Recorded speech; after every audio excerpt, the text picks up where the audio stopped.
I did it. I finally did it. I have beaten the reading slump. I finally finished One of Us is Lying. I almost DNF'd this book 100 pages in. And yesterday, I was like, that's it. I'm done with this. I picked it up and finished it. I have beaten the reading slump and I am so excited about it. Here is a review for One of Us is Lying. This is not going to be spoiler free, by the way. Just putting that out there. This book might as well be called All of Us Are Lying, because at the beginning of this book, all of these characters are lying, and you can tell they have secrets and they're all lying about it, and it's frustrating because you're like, I don't know what the truth is. I don't know what's going on. Stop lying. Just be a reliable narrator. I can't stand people who constantly lie. And because they were lying so much at the beginning, towards the end I was like, okay, but are they really telling the truth about this or this? Like when Addie was like, I was just getting Jake some Tylenol. I didn't steal the EpiPens. I was like, okay, I don't believe that. But that turned out to be the truth. And that's what really annoyed me. But despite that, I actually do think this book should be called None of Us Are Lying. I'm kind of annoyed because this book was marketed as being, oh, one of these four killed Simon. One of them is lying. Which is not what happened. That's like they both die at the end, but they don't die at the end.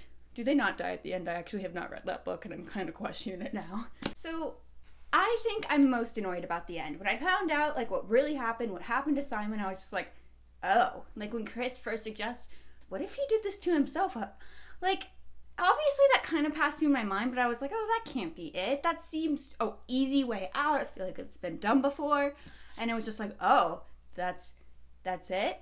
At this point in the book, I was convinced it wasn't one of these four who killed Simon because it just seemed like it was heading that way, but I didn't think it would be Simon himself. I thought it would be one of the supporting characters around them. I was convinced it was Maeve because she like hacked in to Simon's social media, and that seemed awfully suspicious that she was just able to do that. But I guess she just did it, and it was fine, and she helped out. That's the thing about this book. I feel like a lot of the supporting characters have like unresolved storylines or unresolved questions. The character TJ, for example, I understand Addie didn't want to really be in a relationship again, but I think there is something a bit unresolved with him.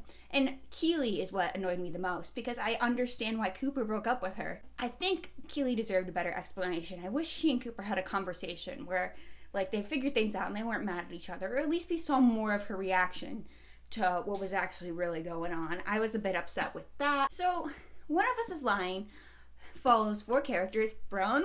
Is that how you say her name? Addie, Nate, and Cooper. I was just going into this book expecting to get attached to them and be really upset when I found out who it was. In the end, it turned out it was Simon and Jake, and I was like, really? Because those are characters, as the reader, you already don't like. You don't like Simon. It's sad that he died. The things he were doing were not good, were not okay. And Jake, yeah, Addie and Cooper had this attachment to him, but me as the reader, I hated him. I hated the way he treated Addie. I hated the way he was acting like this entitled jerk. And so the fact that he was the accomplice, it's like, oh. It's like, you don't care. You don't sympathize with Simon or Jake at all. Simon was depressed, but you don't really, I didn't sympathize with Simon. Because he was just doing these awful things to people, and in the end he made his suicide look like it was a murder. He was out to ruin their lives for these simple, petty high school decisions. You are sympathetic towards these four. I think it would have helped the story a lot if we understood more of Jake and Simon's relationship, how they were friends when they were kids, and how they ended up working together on this. My favorite part of the book was definitely when these four were becoming friends and just like hanging out together and standing up for each other.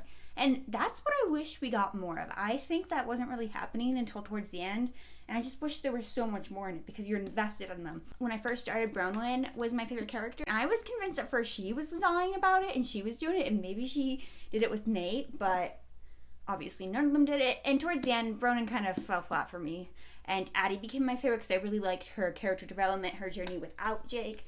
I really liked that in that scene at the end where she records Jake and that little confrontation, which was kind of the climax of the book. I was reading this and I was like, is this the climax? It was fun to read, but I was like, this seems very anticlimactic. I don't know. That's just it. That's who it was. That's who did it. And I'm surprised there wasn't more with like the teacher being in the room. They're like, why is no one suspecting the teacher? Did he do anything? And we just never follow up with that. I think there also should have been more on how Simon and Jake accomplished this. Like, they obviously paid those guys to do that car accident. Like, how did they get the peanut oil in the water? How did they get all the fake cell phones in everyone's bags? How did they do that? Because the fake cell phones are more of Nate's things. Where did they get these? Like, it just seemed like there were a lot of unresolved questions in the end. It was just the easy way out because we like these 4 characters. We're invested in it. We don't want it to be them. Of course we don't. And so it was just easy. And I don't know. Underwhelming for me. It wasn't terrible. I did enjoy it, but I don't think it's as great as it's hyped up to be. I'm excited to watch the show. I don't know if I'll read the sequel. And in the end, I think I'd give it 3 stars.